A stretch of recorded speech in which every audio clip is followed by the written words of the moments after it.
Oceans, Scriptures, Acts 10:15, Gideon. And the voice came to him again a second time, what God has made clean, do not call common. Ano yung sabihin nun? Ang ibig sabihin niyan, Bogart, is yung story niyan, 'di ba nabasa mo? Oo. Yung story niyan, yun 'di ba si Peter, ano siya, meron siyang vision. Tapos nakita siyang mga yung parang large sheet, tapos may mga animals, tapos may voice ng Lord, sabi, magkatay ka at kumain ka. Tapos si Peter, tumanggi siya, sabi niya, ay, di ako kumakain, Lord, ng ano, madumi. So tingin niya kasi may mga hayop kasi na may mga hindi pwedeng kainin nung unang panahon na yon.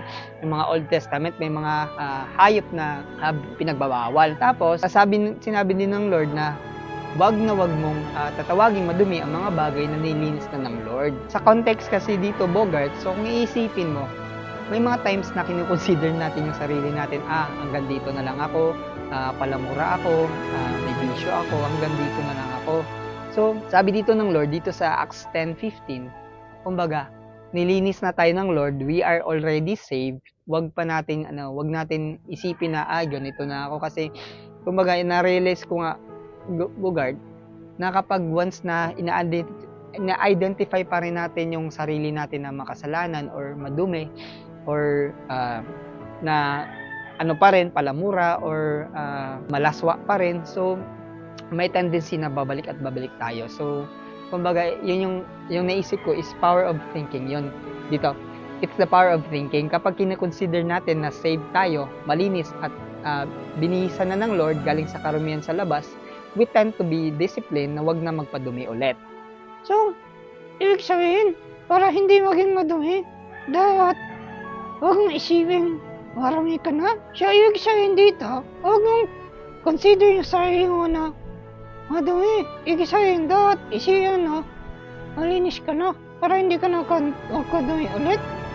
Ganun yung, kumbaga, para sa akin, ganun ko siya ni-reframe na ang power of thinking na sobrang lakas. Halimbawa, hindi ka marunong magbasa, 'di ba? Halimbawa, iisipin mo lang na marunong ka magbasa. So para yun yung power ng thinking mo, isipin niya, marunong ako magbasa eh. So kailangan ko lang aralin paano. Parang di ko alam ma-explain kung paano siya. Parang isipin mo lang palagi na meron ka na nun para magkaroon ka nun.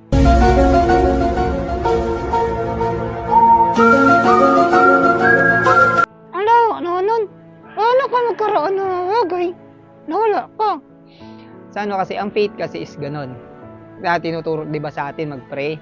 Merong verse sa Bible na when you pray, isipin mo na meron ka na nun. Kumbaga, yun yung power of thinking, na yun yung faith.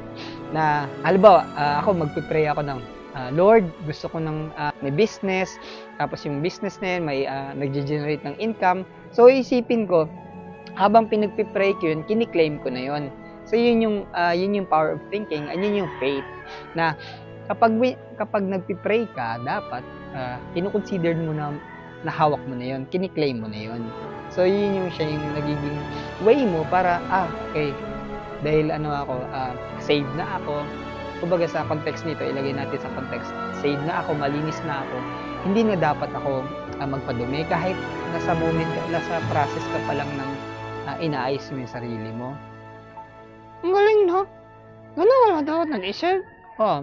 Ganun yung power of thinking. So dito sa so naisip ko, ito yung dapat gawin ko.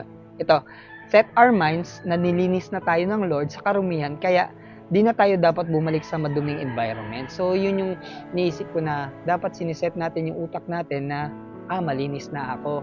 Hindi na ako tulad ng dati. Nilinis na ako ng Lord. Kaya dahil malinis na ako, dapat hindi na ako magpadumi-dumi. Parang halimbawa, nung bata tayo, 'di ba, na pinaliguan tayo ng nanay natin, tapos binibihisan tayo. Siyempre, ang nanay natin, ayaw nila tayong madumihan kasi siyempre nalinis na tayo.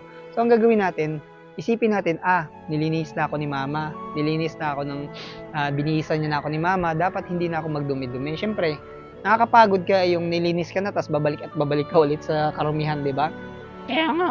So, kung kinoconsider natin na malinis na tayo, ibig sabihin, hindi na tayo kakadumi.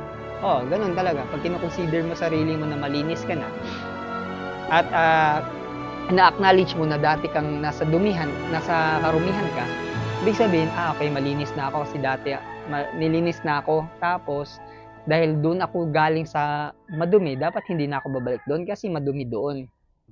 Ganun pala yun. Oh, ganun yun siya.